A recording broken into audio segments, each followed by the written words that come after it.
요한복음 20장 1절로 23절의 말씀 봉독합니다.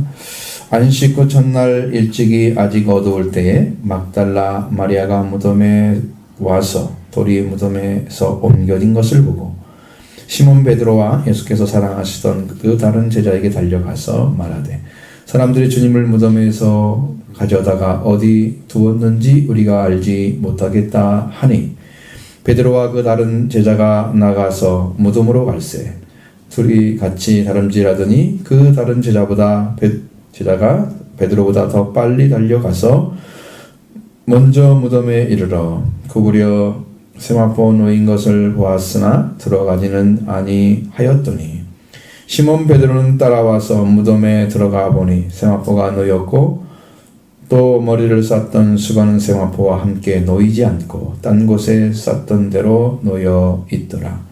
그때야 무덤에 먼저 갔던 그 다른 제자도 들어가 보고 믿더라.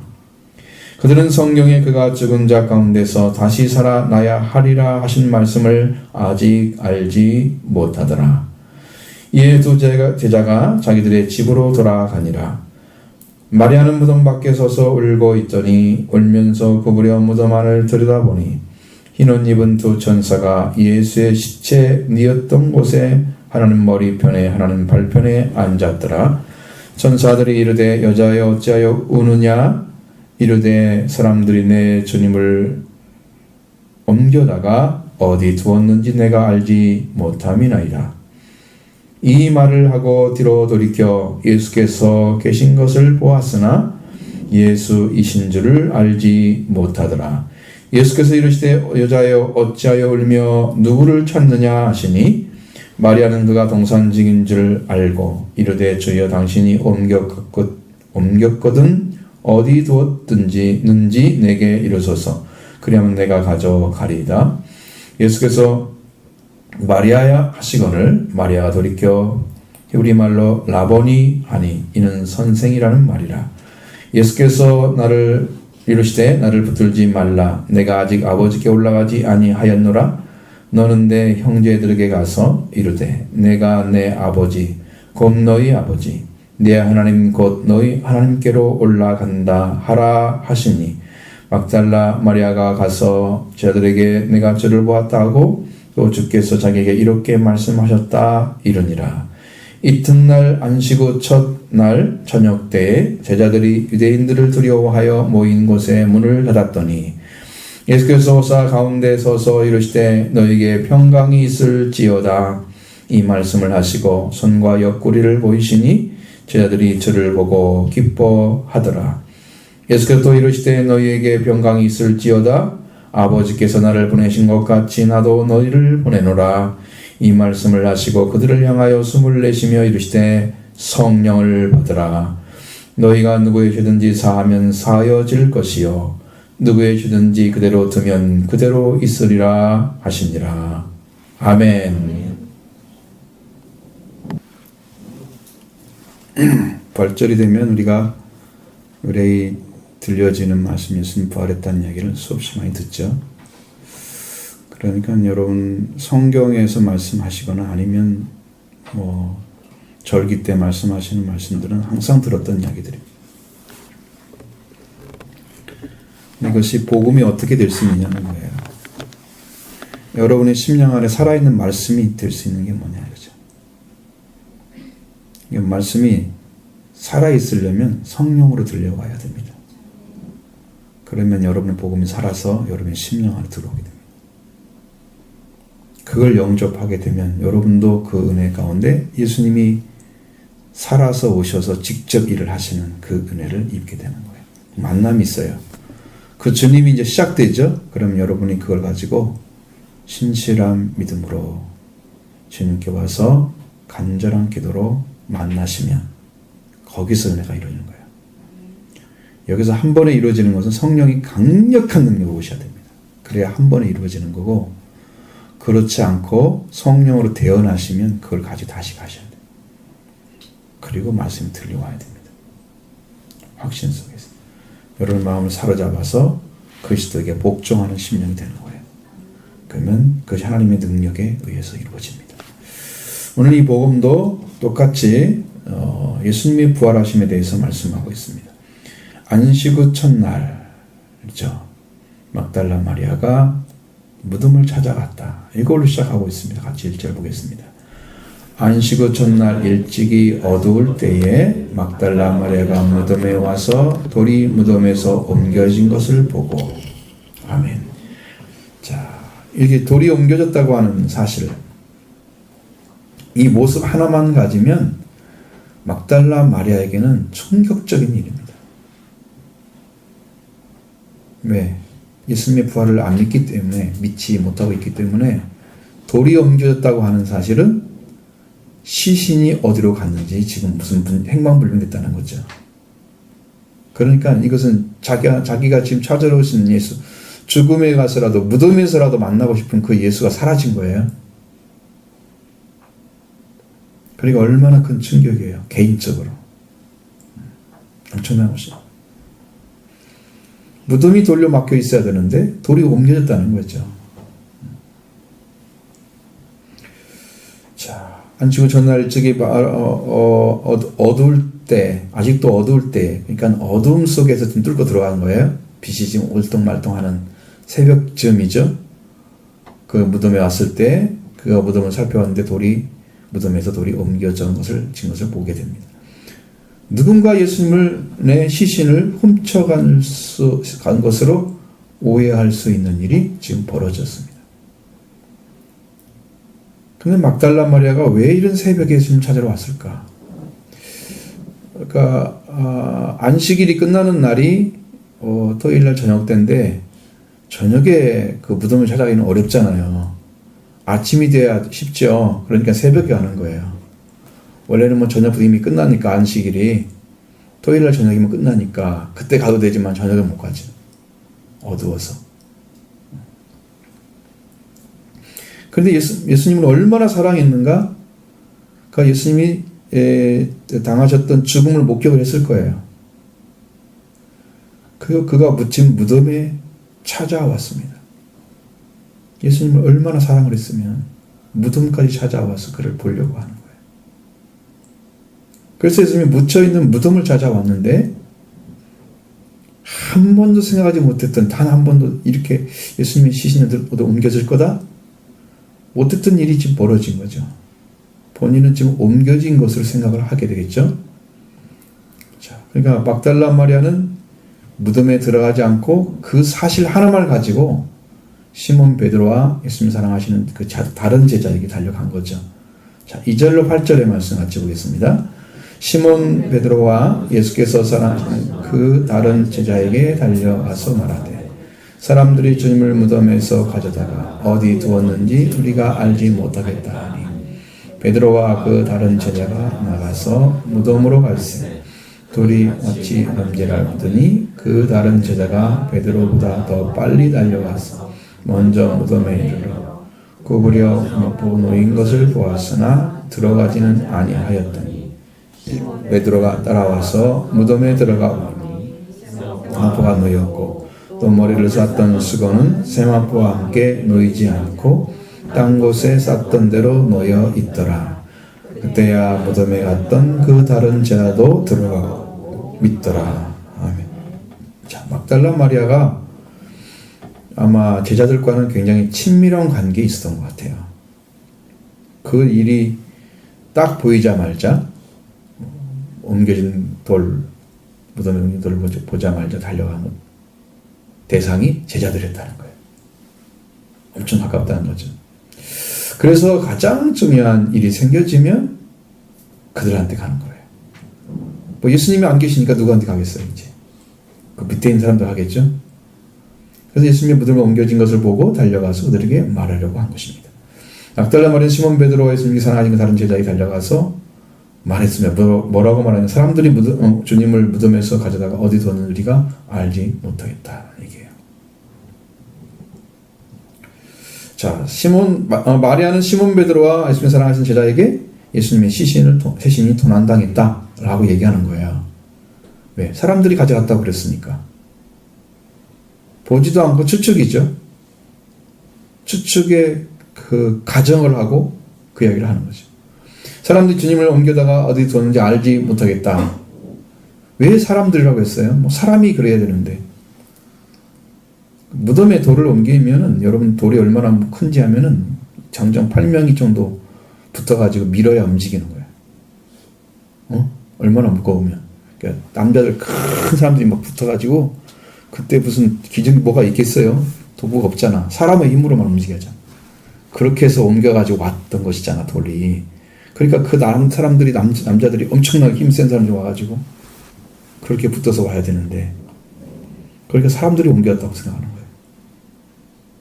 돌이 무거우니까. 그 사람들이 한 것으로 결론을 내린 것입니다. 그 소식을 들은 베드로와 그 다른 제자가 무덤으로 달려갑니다. 두 제자가 달려가기 시작했는데 그 다른 제자가 베드로보다 더 빨리 달려가서 먼저 무덤에 도착을 해서 낮은 입구를 통해서 그 안을 살짝 들여다봅니다. 그게 사도 요한입니다. 들어가진 않았습니다. 여러분, 다른 사람에 묻혀있는 죽음에 들어가는 건 쉬워요? 아무리 우리 한국처럼 이렇게 봉을 안 만들고 그냥 동굴처럼 생긴 곳에 넣었다 할지라도 쉬워요? 다른 사람이 죽은 거 들어가는 것이? 좀 간이 적은 사람 못 가겠죠? 마음이 이렇게 좀 이거 들어가면 무서울 것 같은데? 이런 생각하는 사람들은 그 옆에 가지도 못해. 들어가기는커녕. 근데 그 옆에를 들어본 거예요. 이렇게 들여다봤습니다. 시몬 베드로는 뒤따라왔죠. 그리고 그가 그렇게 하고 말았는데 그는 시몬 베드로는 무덤에 들어가 봤습니다. 베드로는 담대한 성품의 소유자입니다. 성격이 확실하죠. 근데 예수님을 따라가는 방법은 아무리 확실해도 주님이 허락하지 않으면 못 따라갑니다. 자기 성격 그대로 가지고 그 성향 가지고 못 따라갑니다. 너는 내 뒤로 물러가라 사탄아, 그러면서 너는 내 뒤로 따라오라고 말씀하십니다. 베드로는 그렇게 해서 무덤에 들어가 봤을 때 세마포가 놓여 있었다 그랬어요. 무덤에 들어가 보니까 머리에 쌌던 수건은 세마포와 함께 놓이지 않고 딴 곳에 놓여 있었다. 그러니까 머리가 있었던 곳에, 그냥 다른 옷은 몸에 있었던 그런 세마포는 몸을 쌌던 대로 그대로 있었던 거였죠. 그런데 머리를 쌌던 수건, 두건에 할 수 있는 것들은 탁 딴 데 다 떨어져 있는 거예요. 이제 이탈되어 있는 거예요. 이런 상태. 그때야 먼저 무덤에 갔던 제도 보고 들어가서 보고 믿었다. 도대체 이들이 믿었던 게 뭘까요? 부활하신 예수님을 믿었다는 얘기입니까? 막달라 마리아가 전한 그 말, 무덤에서 돌이 옮겨졌고 예수님이 거기 계시지 않다. 사람들이 그를 의해서 어디로 옮겼는지 알지 못하겠다. 그 말을 믿은 거죠. 여러분, 전한 사람이 받은 만큼 말을 하면 그거밖에 안 믿어지겠죠. 근데 중요한 사실은 예수 그리스도가 누구에게 부활한다고 말씀했을 것 같아요? 이 막달라 마리아는 소문으로 들었을지 모르지만 제자들에게는 3번이나 예수님이 부활하신다고 얘기했어요. 누가 믿어야 되나요? 그런데 책임이 누구한테 있어요? 그러니까 이렇게 다른 거예요. 여러분의 신앙을 분명하게 말씀드리는 것은 예수 그리스도에게 초점이 딱 맞춰진 사람이 열정을 회복하게 되면 주님을 만납니다. 그 예수 그리스도가 어떤 분인가를 모르는데 무조건 쫓아다니면 막달라 마리아처럼 됩니다. 시신에 집착하는 거죠.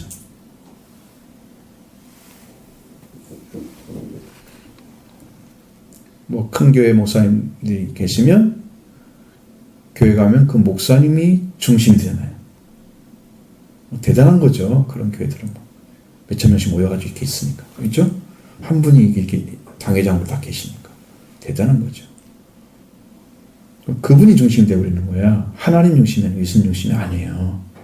교회가 크면은 목사가 중심이 되어버리는 거예요. 중심이 뺏겨버렸어요. 여러분이 신앙이 예수 그리스도께 정확히 맞춰져서 막달라 마리아가 가졌던 열정을 갖게 되면 부활의 주를 만날 수가 있는 거예요. 그 부활의 주를 만날 수 있는 사람들이 그 전에 준비가 안 돼 있으면 만나겠어요? 막달라 마리아가 뭐가 준비됐을까요? 막달라 마리아는 그 전에 예수님을 많이 배우거나 말씀을 들었거나 이런 것은 그렇게 많이 못했을 거예요. 그러니까 그에게는 주어져 사명이 아주 작은 사명만 주어지는 거예요. 그냥 가서 말 전해줘라, 그것밖에 못 전하죠. 제자들에게는 지금 믿지 못하지만 나중에 예수님을 알게 됐을 때는 그들은 말씀을 배운 자들이잖아요. 주님께. 그러니까 사명이 주어지는 거예요. 준비 안 된 자들이 예수님 만났다고 해서 어떤 일이 벌어지는 게 아니에요. 제자가 안 됐는데 그걸 사도로 보내지 못해요. 이게 아주 중요한 포인트. 신앙에서 여러분 차지할 중요한 포인트. 그러나 그들이 알지 못했던 것이 무엇인가 하는 것을 말씀해 주고 있어요. 그럼 9절 말씀 보면 합니다. 같이 보시죠. 그들은 성경에 그가 죽은 자 가운데서 다시 살아나리라 하신 말씀을 아직 알지 못하더라. 아멘. 제자들이 알지 못한다고 하는 거예요. 죽은 자 가운데서 살아나야 하리라. 이 말씀을 모른다는 거죠. 아직. 예수님은 부활했는데 제자들은 모른다 그 말이에요. 그렇게 된다는 거예요, 신앙이. 자, 여러분도 예수님이 부활했죠? 죽으시 부활했죠? 아직 모르면 뭐예요? 지금 제자들이잖아요. 안 만난 제자들. 부활의 주를 만나지 못했던 제자들이죠. 그러면 그 영적 관계 갖고 있어요. 지금도. 그 말을 모르는 거예요. 그 말이 무슨 말인지. 그러니까 감 자체를 못 잡는 거예요. 무슨 말인지. 그 의미 자체가 자기한테 들어오지 않는 거예요. 영적 관계가 안 만들어져요. 그럼 부활을 믿을 수 있는 근거가 뭡니까?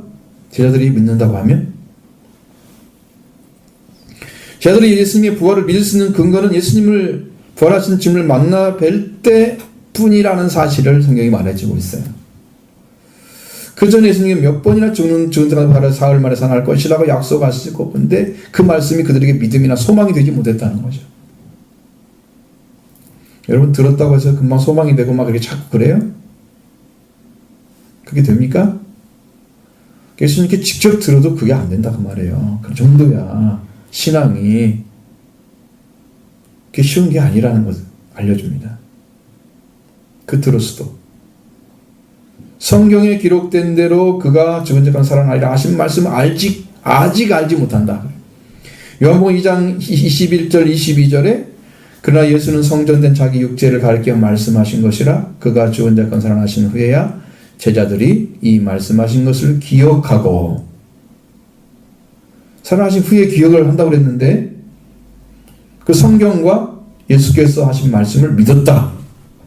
그러니까 그 전에 부활하신 주님을 만나 뵙기 전에는 뭐 부활했어도 모르는 거죠. 부활하셨으면 지금 이 말씀대로 하면 살아나신 후에 제자들이 이 말씀하신 걸 기억하고 성경과 예수가 하신 말씀을 믿었더라 이렇게 되는데 만나 뵙기 전에는 안 믿어집니다. 그게 문제인 거예요. 지금 여러분이 성경 말씀으로는 수없이 예수님 만나잖아요. 성경으로는 부활했다 예수님, 죽으셨다 살아나셨어. 성경을 수없이 많이 보는데도 안 믿어져요. 잘 내 안에 안 계시죠. 네, 부활의 주를 직접 만나지 못했기 때문이죠. 지금은 성령으로 오셔서 여러분에게 가르쳐 줍니다. 그분이 누군가를 받아들이셔야 돼요. 영으로 열어주는 말씀을 받아야 만나게 됩니다. 지금 육신으로 계시지 않기 때문에. 부활이라는 단어를 사용하지 않았습니다. 그가 죽은 자 가운데 다시 살아나야 하리라 하신 말씀을 아직 알지 못했다. 그가 죽은 자 가운데 살아나야 하리라고 하신 말씀, 살아나야 하리라. 반드시 살아야 된다 이 말인데 그 말을 부활되지 않고는 예수님 아버지께로 가는 길을 여실 수가 없어요. 그래서 구원자가 못 되는 거예요. 반드시 살아나야 하리라 이 말씀을 알지 못하면 안 되는, 부활이 없는 죽음이라는 것은 영물밖에 없습니다. 다시 살지 못하는 사람이 죽으면, 이 땅에 죽으면 예수의 은총을 못 받은 거죠. 부활의 은총을. 지옥밖에 못 갑니다. 부활의 은총을 못 받으면. 죽음밖에 모르고 삶을 모르는 사람들, 생명 모르는 사람들은 그 지옥에 가야 돼요. 이게 차이점이에요. 확실하게 그 차이. 로마서 1장 4절에 성결의 영으로는 죽은 자들 가운데서 부활하사 능력으로 하나님의 아들로 선포되셨다. 우리 주 예수 그리스도라고 말씀하고 있습니다. 부활하시고 죽은 자 가운데서 죽은 자 가운데서 부활하시니 죽은 자 가운데 이 하시고 권능으로 능력으로 하나님 말씀 능력 디나미스입니다. 이건 부활의 주님이 하나님의 능력으로 살아나신 거고요. 그 부활의 능력을 힘입은 제자들이 복음을 전하면 부활이 전거되는 거예요. 그래서 하나님의 아들로 널리 알려지게 되는, 선포라는 널리 알리는 걸 얘기합니다. 널리 많은 사람이 알려. 그러니까 부활의 권능은 주님이 부활하신 그 부활 자체를 얘기하는 게 아니고 부활에서 가지고 있는 능력을 말하고 있는 거예요.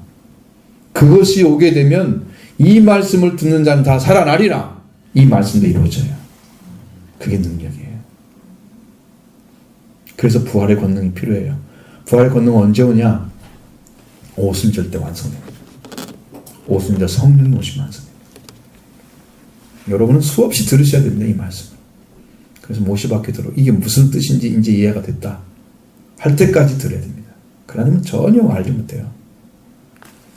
제자들이 반드시 죽은 자 가운데 살아나리라 하신 이 말씀을 언제 알게 됐냐 그러면 그리스도께서 죽은 자 가운데 살아나신 후에 부활하신 주님을 만나 뵐 때 그때야 믿게 됐습니다.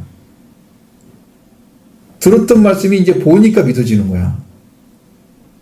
보기 전까지는 안 믿어지는 거지. 백문이 불여일견입니다. 지금 한 번만 봐도 정확하게 알아요. 그냥 수없이 들어도 몰라요. 여러분의 심령도 주님을 직접 만나보면 알게 될 거예요. 응? 근데 수없이 들어도 그게 뭘까? 영으로 오지 않는 한 그게 믿어지지 않기 때문에 내 믿음으로 고백할 수도 없고 선포할 수도 없는 거예요. 이게 엄청 중요한 문제입니다.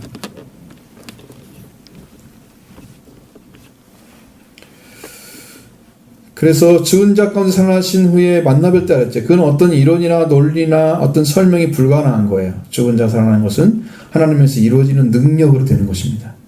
사람이 이것을 알고 그래서 살아나시는구나 이렇게 말할 수 있는 근거 성경에 어디도 없습니다. 누가 찾아주지도 않았습니다.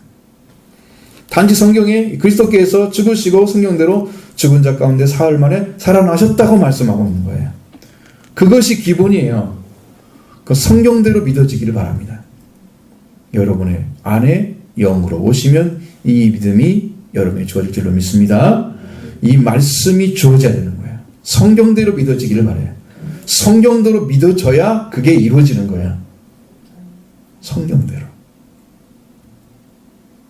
우리가 요구하는 믿음은 예수님이 부활하셨다 하는 것뿐이에요. 그 하나를 믿으라는 거죠. 부활하셨다는 사실을 믿어드리는 거예요. 그래야 부활의 주님과 이제 관계가 시작되는 거죠. 믿는 자 속에 역사하신 하나님, 믿음으로 고백하는 말씀을 들으신 하나님, 믿음의 선포를 통해서 일하신 하나님, 그게 이루어지는 거예요. 근데 믿지 않고는 이 말을 하지 않고 나는 믿음이 없으니까 이 말도 못하겠어 이러면 이제 그 사람은 이제 영원히 이제 죽는 거지. 왜? 그 말씀을 지금 안 믿으려고 하는 거잖아요. 믿음이 없으니까 안 믿는 거죠. 그럼 언제 믿을 거예요? 믿음이 있을 때 언제 오는데 믿음이? 지금 고백하지 않고는 안 오는 거죠. 지금 믿기를 원합니다. 고백하지 않고 안 오는 거죠. 지금 시작돼야 되는 거죠. 믿음은. 언제 믿겠다고 그 생각을 하고 있는 거예요. 그 생각 자체가 이미 잘못된 거예요. 성경대로 믿으면 되는데 왜 그것을 내가 믿음이 있을 때 믿고 왜 나한테 기준을 두고 있어?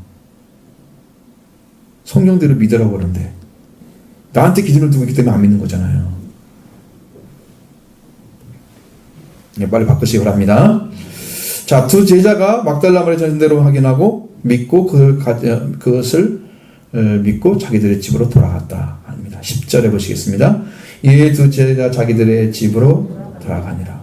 두 제자는 베드로와 요한인데 막달라 마리아처럼 열정적으로 예수님을 찾는 자들 아니죠. 두 제자가 되어서 두 제자처럼 되어서 보여줄 때, 자, 그들에게는 예수님이 보여줬으면 얼마나 좋겠어요? 근데 예수님 보여지지 않습니다. 두 제자가 얻어낸 정보는 어떤 겁니까? 아무것도 없었습니다. 뭔만 확인했어요? 막달라 마리아가 말한 것만 확인했어요.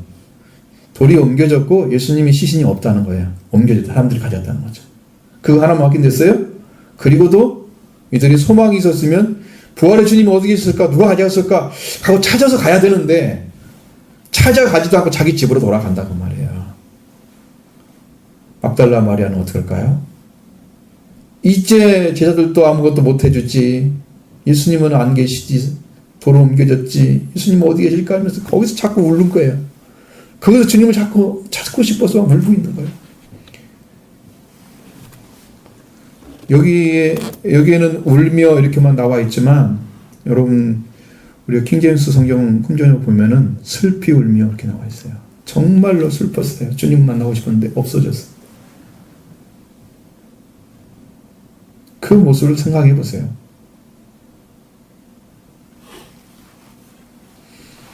두 제자들은 부활하신 예수님을 그곳에서 볼 수가 없었던 것이죠.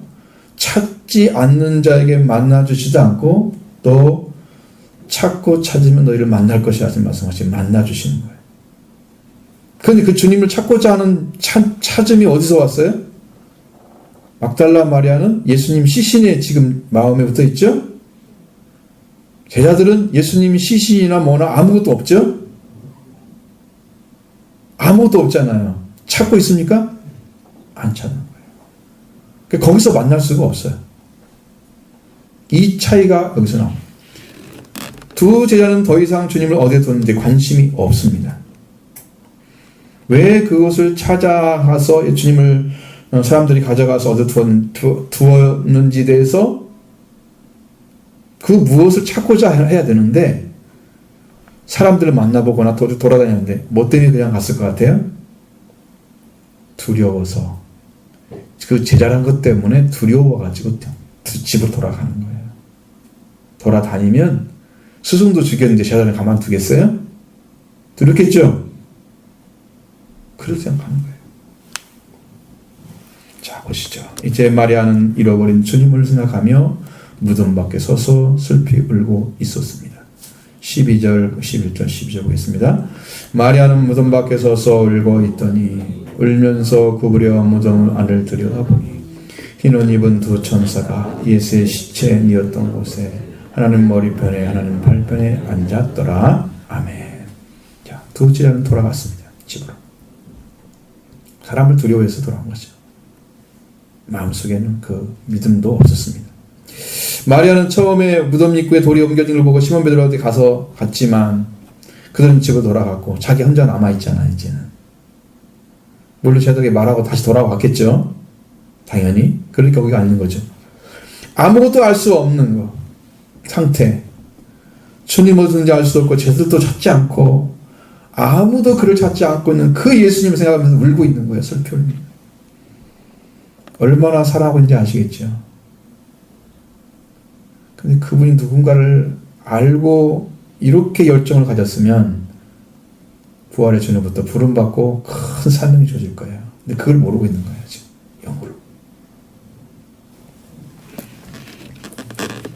예수님 어디든지 알려준 사람도 없고 마리아는 시신조차 사람들이 옮겨졌다고 생각하며 무덤 밖에서 슬피 울고 있었다는 거죠.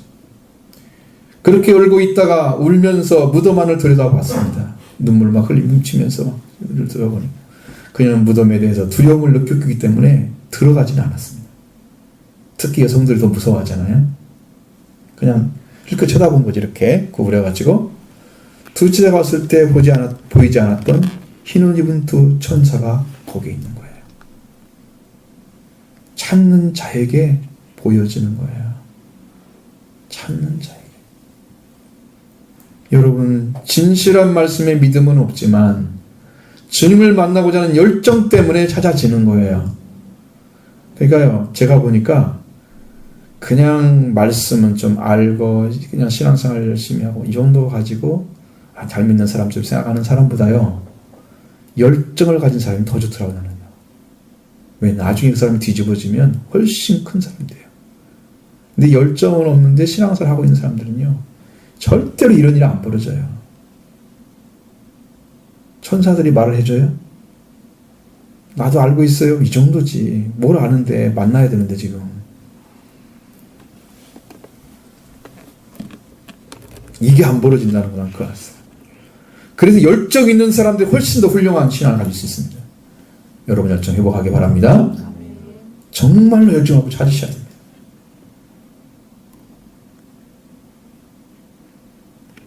두 제자가 있었을 때는 보이지 않았던 흰 옷 입은 두 천사가 예수님이 시체에 뉘었던 곳에 하나는 머리 밑에 있었고 하나는 발편에 앉아 있었습니다. 무덤에 두 천사가 있었던 거예요. 그러나 제자들은 몰랐습니다. 보여주지 않았지. 왜? 믿지 않는 자들에겐 하나님이 보여주지 않습니다. 찾지 않는 자들이죠. 주님을 찾아야 보여주죠. 제자들에게 아무 말씀도 줄 수가 없었습니다. 왜? 천사를 발견하지 못했기 때문에. 그냥 돌아간 거예요. 천사들이 여자에게 왜 우느냐고 물었습니다. 13절 14절 보겠습니다. 천사들이 이르되 여자여 어찌하여 우느냐. 이르되 사람들이 내 주님을 옮겨다가 어디 두었는지 내가 알지 못함이나이다. 이 말을 하고 뒤로 돌이켜 예수께서 서 계신 것을 보아서 예수이신 줄을 알지 못하더라. 아멘. 천사들이 또 물어보잖아요. 여자여 왜 우느냐. 말하기를 사람들이 내 주를 옮겨다가 어디 두었는지 내가 알지 못합니다. 자, 사람들의 옮김이죠. 이 여자가 바라보는 시각은 사람들이 옮긴 겁니다. 절대로 부활은 없는 거예요. 그러니까 부활을 모르죠? 그 주님 누군지 모르죠? 영적으로는 어둠 상태에 있는 거예요. 그런데 열정 있는 사람이었어요. 주님을 사랑하는 거죠. 주님 자체에 집착하는 거죠. 만나면 달라집니다. 집착하지 않습니다. 말씀을 잘합니다. 열정이 없는 사람보다 훨씬 낫습니다. 저는 그 사람이 필요한 것 같아요. 하나님께 필요한 사람.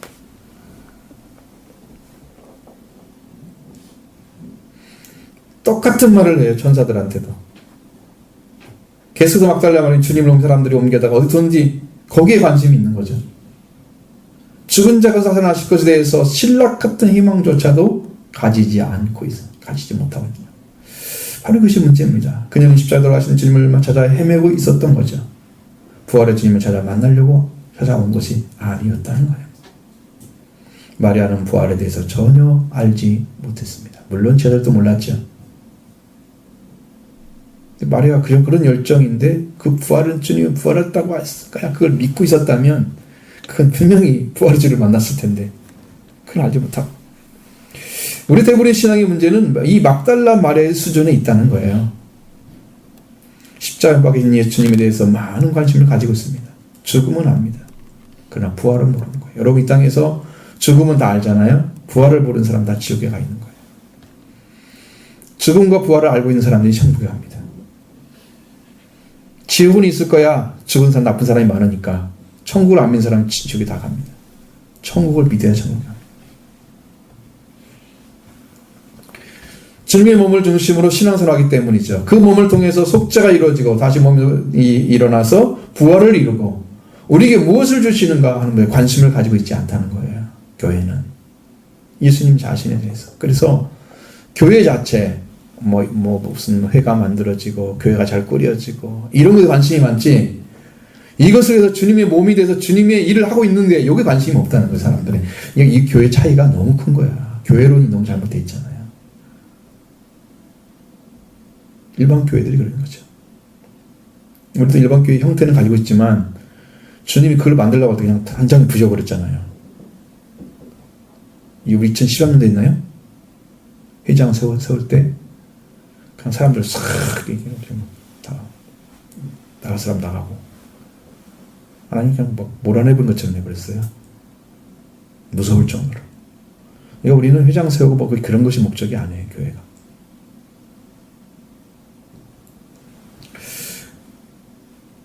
자, 우리는 우리가 죽을 거라는 걸 알고 있죠. 그렇습니다. 그날과 그 시는 알지 못하지만 나는 죽을 거야. 분명히 알고 있습니다. 그런데 물론 주님이 살아있을 때 오시면 우리는 죽는 날과 그 시간이 없어도 되겠죠. 그래 우리가 어떻게 살아날 것인가에 대해서 알지 못하는 한 우리는 소망이 없는 마리아와 같은 그런 믿음의 사람입니다. 그러나 우리의 소망이신 주님, 소망의 주님이신 예수 그리스도와 함께 하나가 되어 우리 생애를 걸어간다면 우리는 다르게 걷게 될 것입니다. 마리아는 천사의 말을 듣고 난 후에 주님을 어디다 옮겨 두었는지 알지 못해서 울고 있다 하고 딱 돌이켰는데 예수님이 서 계셨습니다. 사람들이 가자는 게 아니다라고 보여준 거죠. 예수님은 나는 부활했다고 보여준 거죠. 그 말을 하고 딱 봤을 때 돌이켰는데 예수님 서 계셨어요. 나 사람들이 옮긴 게 아니야. 나 부활한 거야 라고 얘기하는 거예요. 주님은 보이지 않게.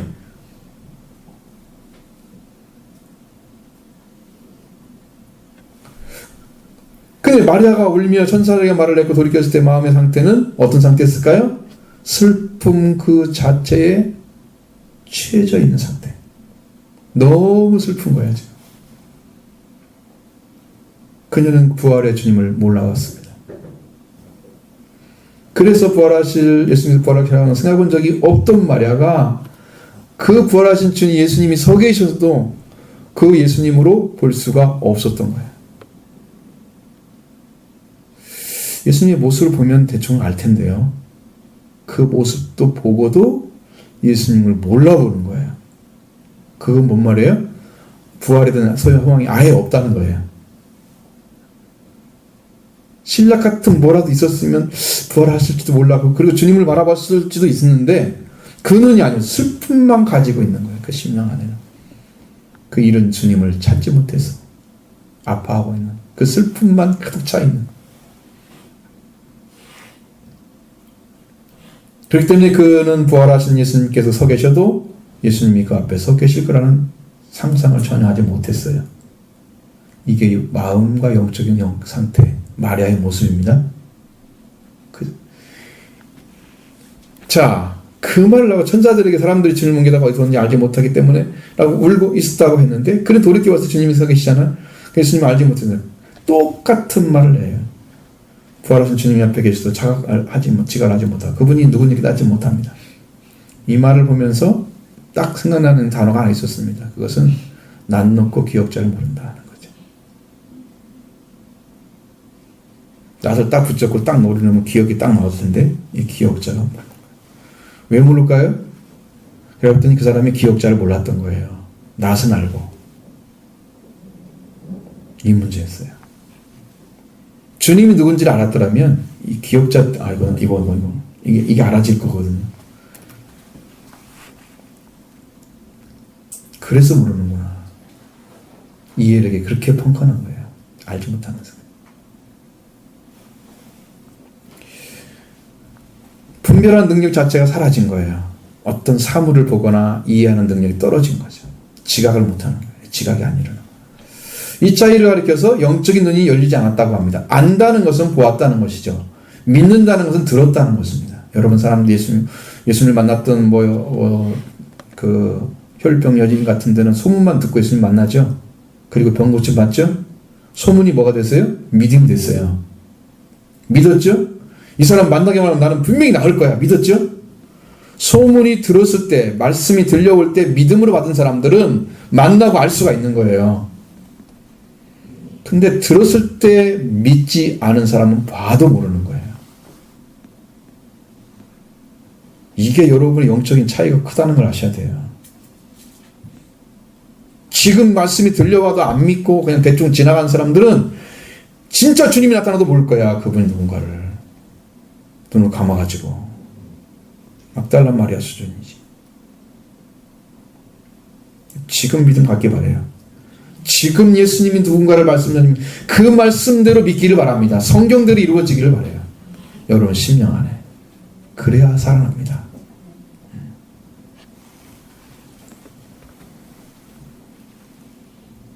자, 막달라 마리아가 예수님께 죽은 자가 살아날 것을 만약에 믿었더라면 예수님이 부활하신 예수님이 그 앞에 서 있을 때 그가 보고 바로 알았을 겁니다. 마리아는 동산직인 줄로 착각을 하고 있는 거죠. 듣지도 못했을 가능성도 있고 믿음으로 가져가지 않았을 가능성도 있습니다. 자, 마리아는 예수님 마리아에게 물었습니다. 15절 봅니다. 예수께서 이르시되 여자여 어찌하여 울며 누구를 찾느냐 하시니 마리아는 그가 동산직인 줄 알고 이르되 주여 당신이 옮겨갔거든 어디 두었는지 내게 이르소서 그리하면 내가 가져가리이다. 아멘. 예수님 마리아에게 말씀하시죠. 여자여 어찌하여 울며 누구를 찾느냐. 분명히 우는 이유가 있을 거고 무엇을 찾고 있기 때문에 지금 운다는 것도 알고 있었습니다. 예수님. 근데 마리아는 그가 동산직인 줄 알고 말하기를 주여 당신이 옮겨갔거든 어디 두었는지 내게 이르소서 내가 가져가겠습니다. 마리아는 예수님을 보지 못했습니다. 동산직을 알았다는 거예요. 예수님의 시신을 기다리고 있을 뿐이지 부활을 기다린 게 아니죠. 그 모습 속에서 항상 무너지는 거예요. 그래서 믿음이라는 것은 말씀을 믿는 것이죠. 허상을 믿는 게 아니에요. 내가 찾고자 하는 걸 찾는다고 그게 믿음이 아니에요. 마리아처럼 내가 부활의 주님이 아니라 그냥 예수님 만나고 싶어. 예수님 시신이라 만나고 싶어. 그러니까 누군지 만나면 뭐라고 얘기해요? 사람들이 옮겨간 그 예수님 어디서든지 모르겠어요. 그거 찾고 싶어요. 그 얘기만 하는 거예요. 천사한테 똑같이 얘기하고 부활하신 주님 똑같이 얘기하고 아니 뭘 찾는다는 거 도대체.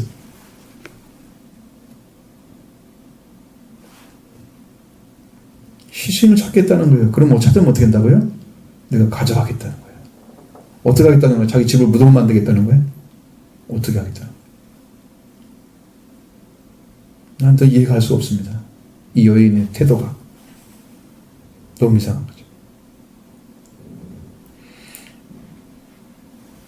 그래서 마리아는 예수님을 알지 못했을 뿐 아니라 아직도 그녀는 예수님을 옮겨간 사람이 있다고 믿는 거예요.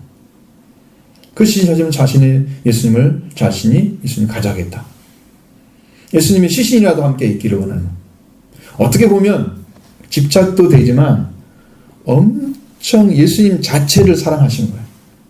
그죠? 예수님 자체를 사랑하고 있는 거예요. 그가 누군지 이건 별로 관심 없어. 예수님 자체를 사랑하고 있는 거예요.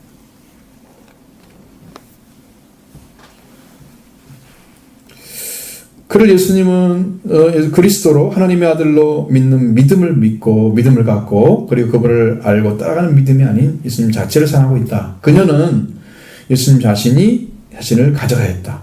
그 일념을 가지고 있습니다. 그래서 찾는 거죠.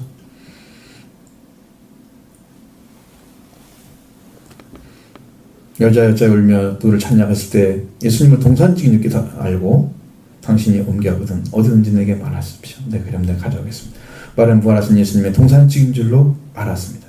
이러한 착각은 많이 합니다. 주님이 오셔도 몰라보죠. 어떤 분이 꿈을 꾸는데 그러대잖아요. 예수님이 오셔도 예수님을 몰라보더래요. 예수님이 재림해서 오시는데도 몰라보더래요. 그리고 놀고 먹고 마시고 춤추고 이러면서 세상에 치여 있는 사람들. 영적인 눈이 다 멀은 거예요. 주님이 보여집니다. 주님이 보여지면 여러분에게는 그것이 여러분의 목적이 되어야 됩니다. 오시면 언제든지 환영하고 영접할 준비를 하셔야 됩니다. 그 기쁨으로. 그럼 무엇으로 예수님을 알아보겠습니까? 그의 목소리를 들어서 알았습니다. 16절입니다. 예수께서 마리아야 하시거늘 마리아가 돌이켜 히브리 말로 라보니 하니 이는 선생이라는 말이라. 아멘. 이제는 교사에 대해서 세 가지 존칭어를 가지고 있습니다. 라부는 선생입니다. 랍비는 나의 선생님. 이것은 이제 아주 엄밀하게 따지면 이런 말이라는 뜻이에요. 그리고 라보니는 대선생님 이런 말입니다. 굉장히 높은 말이죠. 이런 단어는 누구한테 쓰느냐? 주로 선생님이라고 불러주는 예수님이나 세례 요한 아니면 바리새파 교사들에게 사용했습니다. 랍비라고. 중간말을 쓰죠. 랍비 정도로 쓰죠. 라본이라는 말을 잘 안 씁니다. 라부라고도 안 씁니다. 중간자로 씁니다. 거의. 엄밀하게 말하면 사람들이 그걸 구분 않고 썼습니다. 그냥 라보니 그래도 랍비가 되는 거고 라부에도 랍비가 되는 거예요. 그냥 적당히 그냥 쓰는 거예요. 그 말이 똑같은 의미로 통용되기 때문에 언어적인 차이는 있지만 그래서 예수님은 마리아라고 불렀습니다. 그냥 마리아는 바로 라보니라고 예수님 불렀습니다. 히브리 말로라고 써있지만 사실은 아람어입니다. 히브리 말이 아람어가 들어와 있어요. 그 속에 라보니라고 불렀습니다. 아람어는 히브리어의 동적어예요. 우리나라 말도 대체로 뭐가 많이 들어갔었어요. 옛날에는 한자. 그죠? 한자가 엄청 들어있었잖아요. 섞어 썼잖아요. 지금 일본은 한자하고 섞었습니다. 자기 말하고. 그죠? 100%예요. 거기는. 우리는 그걸 막 빼버렸습니다. 왜? 한국어가 다시 만들어지니까 그냥 꼭 어려운 글자만 가르치고 넣을 수 있도록 그렇게 하고. 거의 다 없습니다. 여기서 히브리 말로 라보니아는 대선생님이라는 뜻인데 선생님이란 말로 했다 하는 것은 디다스칼로스 혹은 교사라는 말입니다. 가르치는 자. 마리아는 아직 예수님을 주님으로 영접하지 못했다는 거예요. 영적인 상태. 선생님을 불렀다는 거예요. 주님으로 부르지 않았습니다. 여러분 예수님이 선생님이면 주님이 되셔야 됩니다. 그래야 구원이 이루어져요. 주님이 안 된 상태의 영적인 상태는요. 완전히 가르침 받는데요. 그건 확신하지 못하기 때문에 주님이 안 되는 거예요. 주라고 부르지 못합니다. 통산지기한테는 주여라고 부를 수 있지만 그러나 예수님을 직접 주라고 불러야죠. 예수님이 선생이 되기 위해서 오신 분이 아닙니다. 성경에 예수님께서 강조되는 것은 확실하게 주님이십니다. 그리스도입니다. 하나님의 아들, 왕이십니다. 하나님이십니다. 이렇게 말했지 선생이란 말을 예수님 전한 적이 한 군데도 없어요. 성경에. 그런데 선생이라 부르고 있다면 아직 예수님 영접하지 않은 거죠. 난 여러분의 고백에 분명히 이 라보니, 랍비 이런 거 아니길 바라요. 주님이시길 바랍니다. 여러분 마리아에게 예수님 마리아에게 나를 붙들지 말라고 말씀하셔요. 17절 보겠습니다. 예수께서 이르시되 나를 붙들지 말라. 내가 아직 아버지께로 올라가지 아니하였노라. 너는 내 형제들에게 가서 이르되 내 아버지 곧 너희 아버지 내 하나님 곧 너희 하나님께로 올라간다 하라 하시니 아멘. 예수님께서 왜 아직 아버지께 올라가지 않았을까? 부활하셨는데 왜요? 약 3일간의 시간을 따져보면 그렇습니다. 예수님이 한 오후 5시간 정도 돌아가셨어요. 5시 정도 영혼을 떠나가셨어요. 그러면 그 하루가 나머지 몇 시간 있어요? 7시간 남았죠. 그 다음에 안식일 하루가 24시간이죠. 그리고 안식 후 다음날 새벽이면 대략 6시 잡아요. 합치면은 7 더하기 24 더하기 6 하면 37시간 정도 됩니다. 사실은 이틀도 안 되는 시간인데 날짜로 3일인 거예요. 날짜. 아버지께 올라가지 않았습니다. 자, 여러분 예수님 돌아가실 때 뭐라고 하고 돌아가셨어요? 나의 영혼을 아버지께 부탁하나이다. 돌아가셨죠? 숨을 거두셨죠? 그리고 그 다음에 어디 계셨을까요? 아버지께 못 올라갔다면? 이게 문제잖아요. 아버지께 못 올라갔으면 예수님은 어떻게 방황하신 거예요? 그러니까 성경에 그걸 찾아내는 곳이 딱 한 군데밖에 없는 거죠. 성경에. 베드로전서 3장 8절, 18절부터 19절에 이 말씀을 잘 들으면 어떻게 예수님이 계시는 걸 알 수 있습니다. 베드로전서 3장 18절로 19절 말씀 보면 그리스도께서 단번에 죄를 위하여 죽으사 의인으로 부르한 자를 대신하셨으니 이는 우리를 하나님 앞으로 인도하려 함이라. 자, 육체로는 죽임을 당하시고 영으로는 살리심을 받으셨으니 그가 또한 영으로 가서 옥에 있는 영들에게 선포하시니라. 자, 그리스도의 죽음은 단번에 죽었는데 의인으로서 불우한 자를 대신해서 죽은 거래요. 그러면 의인으로서 불우한 자를 대신해서 죽은 죽음은 불우한 자로 있던 자들을 의롭게 해서 하나님께 인도하기 위해서 돌아가신 거예요. 우리의 더러운 영, 불우한 하나님께 인정받지 못하는 더러운 영을 가지고 있는 존재들을 의로운 자리에 돌아오게 해서 하나님께 인도하기 위해서 그리스도께서 죽으신 거예요. 그러니까 죽으면 끝나면 안 되죠. 그래서 예수님이 육체로는 죽임을 당하신 거죠. 육체로는. 자, 그러면 육체가 죽으면 영혼이 떠나야 합니다. 그 영혼이 떠날 때 예수님은 그 영혼을 아버지께 부탁했습니다. 누가복음 23장 46절에 내 영혼을 아버지 손에 부탁하나이다. 미쳤습니다. 그 내 영혼이 바로 푸뉴마입니다. 그냥 영이라는 뜻입니다.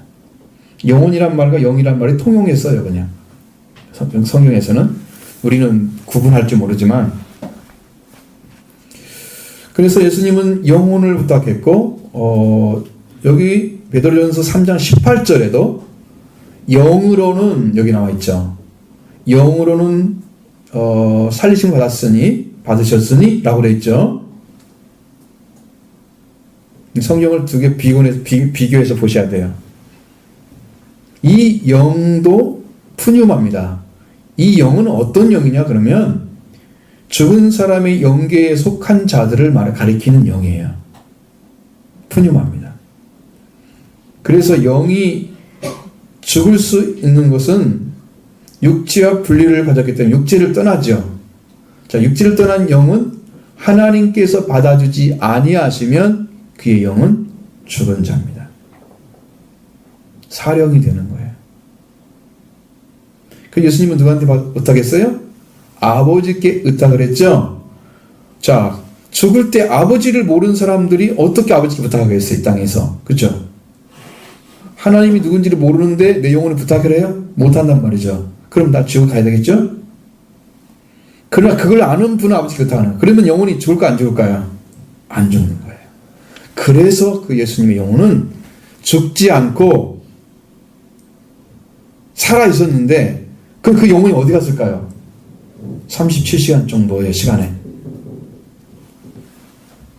그분이 어디 갔냐 하면, 영이 죽으면 하나님이 안 받아주시면 죽음의 세계가, 죽음의 영혼들이 이렇게 모여있는 곳이 있어요.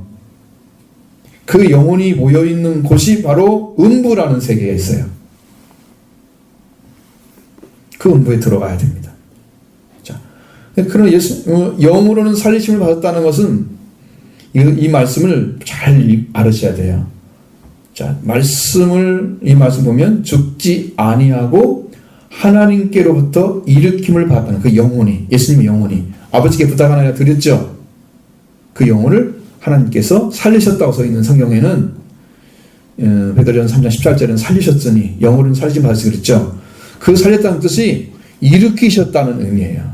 그러니까 영혼이 죽을 수도 있는데 죽지 않게 하셨다는 거예요. 하나님께 일으키신 게 맞아요. 하나님 받으신 게 맞아요. 그 영혼만 받으신 거잖아. 예수님은 어떻게 해야 돼요? 예수님의 부활은 뭐예요? 영의 부활이에요? 몸의 부활이잖아요. 그 부활한 데 있으면 가지 않았죠, 아직도. 그러면 그 주님이 어디 계셨느냐는 거죠, 그 전에. 사흘 동안 그 영이 어디 가 있을 거 아니야. 바로 19절 말씀에, 베드로전서 3장 19절 말씀에 그리스도께서 영으로 가서 옥에 있는 영들에게 선포하시니라. 자, 그리스도께서 하나님께서 일으키심을 받으신 그 영으로 감옥에 있는 영들이 존재하는 곳은 그런 겔리소라고 가서 큰 소리를 외쳤다는 거예요. 선포했다. 자, 그럼 예수님께서 옥에 있는 영들에게 무엇을 알리셨는지 알 수 없죠? 알 수는 없어요. 그런데 이 옥이라고 하는 것이 원어로 보면 필라케라고 되어 있습니다. 필라케. 그러면 이건 지금 우리가 생각하는데 우리말로 생각하면 이건 지하세계나 아니면 지옥에 있는 징벌의 장소를 가리킬 때 쓰는 용어예요. 필라케가. 그럼 예수님의 영혼이 지금 어디 갔다는 거예요? 죽은 영혼들이 존재하고 있는 그곳에 가셨다는 거죠. 일명 지옥이라고 부릅니다. 음부라고도 부르고.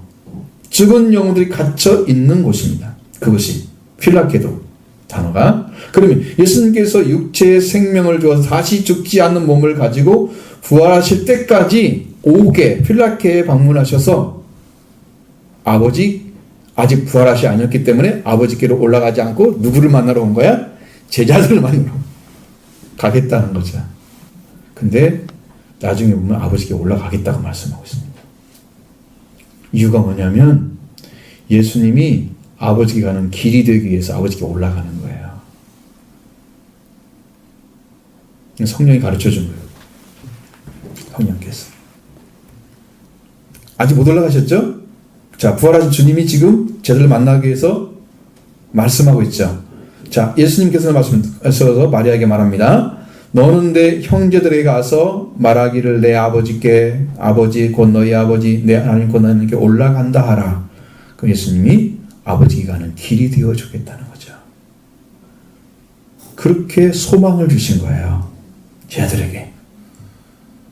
이제 아버지께로 예수님께 아버지께로 올라갈 것을 말씀하시고 마리아는 이 말씀을 전해야 할 대상이 누구예요? 제자들이잖아요. 그러면 그들을 갖다 예수님 뭐라고 불렀어요? 내 형제들이라고 불렀어요. 여러분 형제는요 태가 같아야 형제인 거예요. 안 같으면 이복 형제라 그러죠. 그러니까 형제는 태가 같아야 형제인 거예요. 그럼 예수님이 하나님께로 왔다고 하면 제자들도 하나님께 온 자가 되는 거예요. 엄청난 영적인 권위가 주어지는 거예요. 여러분 하나님을 아버지라 부를 수 있는 자리가 엄청난 거잖아요. 하나님께로 태어난 자들.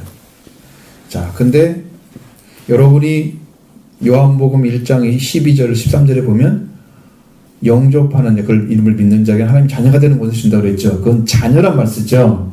아들이란 말을 안 써요. 아들은 예수님만 부르는 단어거든요. 근데 여기는 형제라고 했어요. 그러면 예수님이 하나님께로 나오셨는데 예수님과 형제라면 영적인 위치가 같아지는 거예요. 이렇게 부활시켰다 그 말이에요. 그러면 하나님 나라에 가서 이 형제로 들어간 자의 영광이 가장 크다는 걸 알아요. 이것은 여러분 영적인 일이기 때문에 알아들어도 그만 보다도 그만이야. 잘 알면 좋겠지만 알기 어려워서 그래도 들으셔야 됩니다. 무슨 말인지는. 예수님은 제자들을 형제로 부활시켰습니다. 부활하신 예수님은 그 제자들을 형제로 부활시킨 거다. 이 형제로 들어간 자들이 곧 사도들입니다. 영적으로. 사도는 예수님의 정권을 두어서 증인을 되게 하시고 완전한 부활을 이루어서 하나님의 계신 이름의 권세를 나타내고 예수 그리스도의 영원한 복음을 전해서 인류를 살리는 기초를 제공해 주셨습니다. 그러면 그분이 그 사도들 통해서 하신 일들이 엄청난데 이 복음 위에 이 사도들의 복음 위에 교회가 세워졌습니다. 잘 보시면 교회는 사도들과 선지자들을 터 위에 세웠다. 에베소 2장 나와 있죠? 그들이 그렇게 큰 역할을 한 거예요. 교회를 세우는 기초가 된 거예요. 그래서 오늘 우리도 사도들이 전해준 복음을 지금 듣고 있는 거잖아요. 엄청나죠? 근데 예수님은 내 형제들에게 가서 내 아버지 곧 너희 아버지 내 하나님 곧 너희 하나님께 올라간다 하고 말씀하시고 예수님 제자들을 만나러 가신다고 하지 않았습니다. 아버지가 올라간다고 말씀하셨습니다. 분명히 예수님이 길이 되셔서 완전한 구원자임을 나타내고 있습니다. 내가 곧 길이어지고 생명이 나를 온 아버지께 올 자가 없느니라. 예수님이 길이 되어준 거예요. 완전한 길입니다. 그 예수님이 올라가신 그대로 다시 오실 거죠. 그럼 우리는 그들을 믿으면 우리는 예수님 영접하는 거예요. 하나님의 아버지라 부르셨던 예수님은 그 제자들이 아버지로 부를 수 있는 자리에 세워놨습니다. 너희 아버지가 됐다 그랬습니다. 내 하나님이라 불렀던 예수님이 너희 하나님이라고 부르라고 말씀하셨습니다. 자, 이것이 첫 번째 부활에 이루어진 거예요. 자, 이제 막달라 마리아가 가서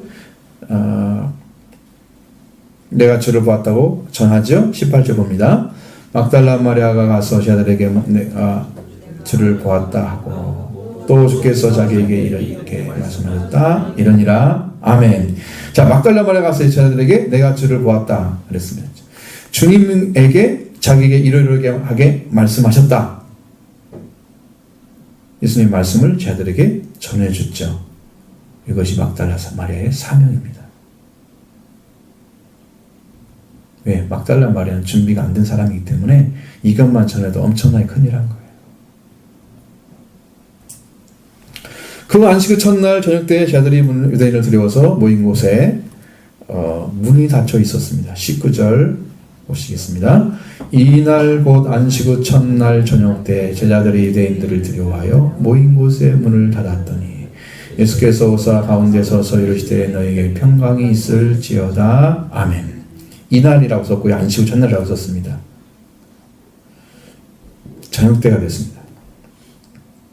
제자들은 유대인이 두려워서 모인 곳에 문을 닫았습니다. 소통할 수 없다는 거죠. 그들에게 복음을 증거할 수 없다는 거죠. 막혀있는 상태죠. 그게 두려움입니다. 유대인들이 자신의 스승을 서양수로 해서 뭐라고 지켰기 때문에 그들에게는 궁유를 보일 자가 없었을 것입니다. 불쌍히 여긴 자 하나도 없겠죠. 자비를 베풀 리가 없습니다. 제자들 역시 예수님께 잡혀가신 후에 흩어졌고 이들은 어디엔가 거처를 두고 함께 있었을 것입니다. 그런데 그것을 성경 나중에는 마가다락방이라고 얘기하죠. 예수님께서 마지막 만찬 장소가 마가 요한의 어머니 마리아의 집이었습니다. 그러니까 예수님께 승천하실 때도 거기 있다가 승천하신 후에 거기 있다가 성령 받은 거고. 그래서 다락방이라는 그런 존재도 태어났었잖아요. 한국에. 이단 취급받아가지고 좀 문제가 있었지만 제자들이 그곳에 문을 닫았다는 거죠. 그건 뭐냐면 유대인에 대한 두려움 때문입니다. 두려움을 내줄 수 있는 유일한 방식은 평화를 주는 것입니다. 그에게. 그 제자들이 유대인들에게 대한 두려움을 이길 수는 없음을 있으면 아신 거예요. 그런데 보십시오. 문을 닫은 것은 첫 번째는 유대인에 대한 두려움이죠. 두 번째는 예수님은 문이 닫혀 있는데도 열지 않고 통과해서 들어오시는 거예요. 몸이 부활했는데 영으로 부활하신 거예요. 영체가 되신 거예요. 만져보면 뼈와 살이 다 있어. 근데 영체야. 그래서 이게 통과가 되는 거야. 이게 문을 닫아도 딱 통과가 되는 거야. 시공간의 제약을 안 받아. 이런 것이 막을 수가 없어요. 아무리 건물을 지어 있어도 사람은 못 나가잖아요. 영체는 안 나갑니다. 이 모습 두 가지를 보여주려고 지금 말씀을. 그리고 와서 너에게 평강이 있을지어다. 예수님은 누구에도 해를 받지 않는 죽음을 이긴 부활의 몸을 가지고 어떤 환경을 제어받지 않는 그런 몸으로 제자들에게 오신 거예요. 그 예수님께 제자들에게 오셔서 가운데서 말씀하신 너에게 평강이 이렇게 말씀하셨어요. 원래 평강이라는 원래 번역하면 평화라는 가사입니다. 에이레라는 단어는 안녕 혹은 구원이라는 의미도 지니고 있습니다. 너에게 평화가 이렇게 얘기한 거예요. 우리나라 말로는 그게 완성이 안 되니까 있을지어다를 붙였어요. 너에게 평화가. 기원이에요, 기원. 자, 예수님이 이루신 평화를 가지고 제자들한테 왔었죠. 자, 유대인을 두려워해서 같은 자들에게 이제는 평화를 주어서 그들의 심령이 담대함을 얻도록 무너져버린 그들의 신뢰 관계가 다시 회복되도록 예수님의 은혜 가운데 다시 들어가도록 그들에게 평화를 제공해 주시는 거예요. 그 부활의 주님이 하신 일이에요. 그럼 여러분에게도 어떤 두려움이나 고통이 있을 때 부활의 주님이 찾아오시면 그 평화를 덧입게 됩니다. 그 다음에 힘이 생기는 거죠. 힘이 생길 수 있는 이 평화를 가진 사람이 세상을 이길 수 있는 능력과 함께 갑니다. 예수님이 딱 하시잖아요. 내게 너에게 평안을 주노라. 이 평안은 세상이 주는 것 같지 않다고 말씀하시죠? 환난을 당하지만 평안을 세상이 널 평안. 내가 세상을 이겼다. 자, 예수님이 주는 평화, 그 평안 그것도 똑같이 에레네예요. 한국어로는 평안, 평화, 평강 이렇게 쓰니까 헷갈리잖아. 한 단어인데 평화예요. 이것도 주님이 주시면 세상을 이길 수 있습니다. 주님이 이루는 그 평안 때문에 우리가 살고 있는 거예요. 평안 때문에 우리가 길을 얻은 거예요. 하나님께 갈 수 있는 행복한 그 길을 열으시는. 그 예수님은 이것을 하나님과 관계가 깨어진 우리가 가지고 있는 불화의 관계를 평화의 관계로 바꾸신 거예요. 이게 부활이에요. 우리가 하나님 아버지라 부를 수 없는 죄인의 자리에 서 있었는데 죄를 씻어버리고 다시 살려서 하나님을 아버지라 부를 수 있는 자리에 세우신 거예요. 이게 부활이에요. 여러분한테 주시는 부활이에요. 이 부활의 은혜만 있기만 하면 여러분도 하나님을 아버지라 부를 수 있습니다. 그리고 여러분에게 아버지라 부르면서 성령의 역사가 강력하게 일어납니다. 이 평화를 가지고 예수님께서 세상에 오셨죠. 예수님이 말씀하시고 옆구리를 보여주셨습니다. 12절 21절 보십니다. 이 말씀을 하시고 손과 옆구리를 보이시니 제자들이 주를 보고 기뻐하더라. 예수께서 또 이르시되 너희에게 평강이 있을지어다. 아버지께 나를 보내신 것 같이 나도 너희를 보내노라. 아멘. 자, 너희에게 평화가 또 말씀하시죠. 그 말씀하신 다음에 뭐라고 했어요? 손과 옆구리를 먼저 보이셨어요. 그 앞에서 말씀 이제 연결시하죠. 18절 연결돼야 되죠. 자, 그리고 난 다음에 손과 옆구리를 보여주니까 제자들이 어떻게 했어요? 기쁨 얻었어요. 자, 평화가 왔잖아요. 평화가 오니까 이제 기쁨이 생긴 거예요. 예수님 보자마자. 그런데 예수님이 돌아가셨다는 것을 보여주기 위해서, 그리고 부활했다는 걸 보여주기 위해서 손과 옆구리를 딱 보이신 거예요. 할렐루야. 그 은혜에 바꾸면 그가 위로와 희망이 생깁니다. 그 주님 오셔서 그들을 그렇게 만드시며 기뻐했다. 기쁨을 주셨습니다. 고난이 기쁨이라는 사실이죠. 그저 말씀하신 것으로 예수님이 참으로 죽으시고 부활했다는 것을 알 수가 없었던 자들이죠. 예수님이 손과 옆구리를 보이시되 자들은 그 주님을 보고 기뻐했습니다. 저들이 이것을 보고 예수님을 바르게 영접했을 뿐 아니라 그가 죽은 자들에서 부활하신 것을 믿게 된 거죠. 성경대로 사흘 만에 살아나신 그 예수님을 믿게 된 거예요. 성전을 다시 세우시겠다는 약속하신 말씀이 이루어진 거예요. 저들은 예수님께서 다시 평화가 너에게 평화가 라고 말씀하시고 손과 옆구리를 보여주고 부활하신 주님의 기쁨을 찾은 다음에 그들 또 뭐라 그래요? 내게 또 평화가 또 하시죠. 두 번째 평화를 주십니다. 그 평화는 기온을 뛰어넘어서 파송의 평화입니다. 아버지께서 나를 보내신 것 같이 나도 너희를 보내노라. 예수님께서 보내시는 자입니다. 제자들은 보냄을 받은 자입니다. 바로 사도라는 말은 아포스톨로스란 단어인데 보냄을 받은 자, 파송된 자를 의미하고 있습니다. 어떤 목적으로 일정한 곳에 보냄을 받는 자가 파송되는 거예요. 그 예수님의 목적을 가지고 복음을 증거하기 위해서 예수님을 전해서 예수님이 그리스도인 걸 증언해서 예수님이 부활하신 걸 증언해서 생명을 살리는 역사를 주시는 게 바로 파송하는 거예요. 그들이 사도입니다. 예수 그리스도의 권위를 가지고 정권을 이용받은 자. 그래서 예수님 아버지께서 나를 보내신 것처럼 나도 너희를 보낸다. 예수님께 보내심을 받아야 사도입니다. 영적으로 보면 보내신 분에서 본인을 받습니다. 스스로 가서 복음을 전하는 게 아니에요. 내 열정이나 노력이나 헌신이 아닌 거예요. 본인을 받아야 사도가 되는 것입니다. 세우시고. 그래서 예수님은 그들 향해서 숨을 내쉬며 말씀하시면 23절 같이 봅니다. 이 말씀을 하시고 그들을 향하여 숨을 내쉬며 이르시되 성령을 받으라. 너희가 누구든지 사하여지면 사하여질 것이요 누구든지 그대로 두면 그대로 있으리라 하시니라. 아멘. 22절 23절 말씀. 예수님 저들을 향해서 숨을 내쉬었다 그랬어요. 성령을 받으라. 성령은 그리스도 사역에 의해서 허락되고 그리스도가 가지신 땅에서 묻고 푸는 권세를 받게 됩니다. 여러분 그러면 어디가 생각이 나요? 마태복음 16장에 너희가 땅에서 면 하늘도 매일 것이고 땅에서 풀면 하늘에서 풀리리라. 그 푸는 능력이 예수 그리스도에 있는 거예요. 자, 숨을 내쉬는 이 말씀을 제가 기도하는 가운데 하나님께 자꾸 말씀하시는 거예요. 예수님이 왜 숨을 내쉬며 성령을 받으라 말씀하셨을까? 그걸 가르쳐 주는 거예요. 저는 설교 중 이미 다 했는데 이 인류가요 예수 그리스도가 살아나심으로써 숨을 쉬게 된 거래요. 그 하나님이 처음에 코에 생기를 불어넣었죠. 그 숨을 쉰 사람이 성령이 떠났기 때문에 숨이 멈춰 죽은 거예요. 그 부활의 주님이 다시 숨을 쉬게 만든 거예요, 우리를. 그게 성령 받는 거였어요. 그래야 소통이 일어나 영적으로. 선이 연결되는 전기도 연결돼야 전기가 오잖아요. 저기서 선 두 개가 세 개가 들어오는데 여기 불을 다 밝히잖아. 이렇게 환하게 밝히잖아. 선 하나밖에 연결 안 됐는데 엄청난 일이잖아요. 우리가 주님과 관계가 딱 만들어져서 내가 호흡할 수 있는 영적 호흡만 가지고 있으면 이게 다 온다니까, 영적으로.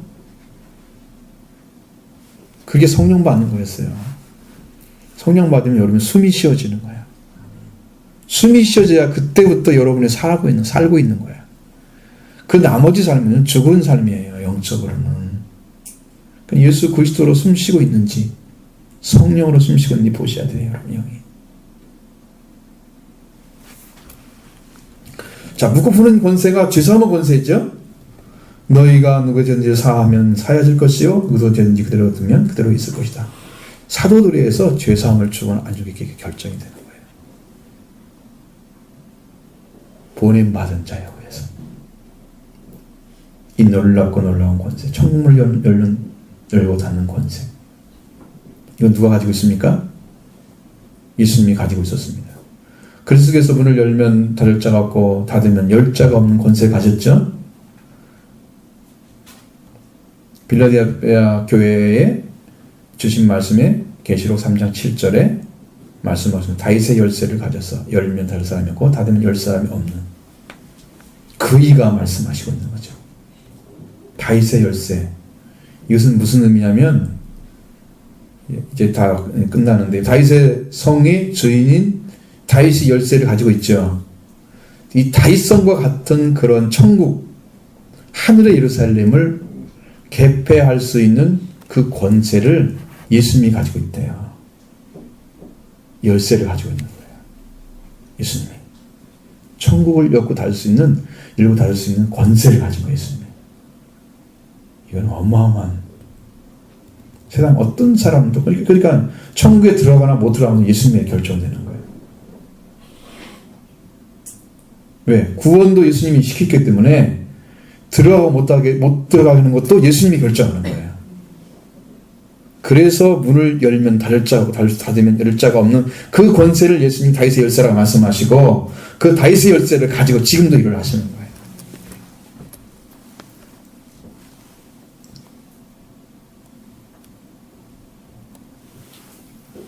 그러면 천국문 여는 것도 여러분이 죄사함을 받게 하고 그 은혜 가운데 들어가서 하늘나라가 열리게 하는 천국 열쇠 있죠? 베드로에게 줬죠. 내가 천국 열쇠를 네게 주나니. 그렇죠. 그 천국 열쇠가 회개입니다. 회개를 통해서 죄사함을 받고 그 죄사함을 받은 자에게 천국이 열리는 거예요. 천국문이. 이것이 여러분의 복음이 되기를 바랍니다. 여러분 심령의 소망이 되기를 바랍니다. 어디 가도요, 회개의 복음은 안전하답니다. 회개의 복음 전하면요, 성도들이 다 도망간대요. 이거 안 하면 다 지옥 보낸다는 얘기잖아요. 복음 안전하다는 얘기는. 그럼 어떻게 할 거야, 그 생명은? 책임은 누가 져요, 나중에? 진짜 한국교회 걱정이에요. 축복만 전하면 다 좋아한대요. 성경에 회개하지 않고 받는 축복이 뭐 복이에요?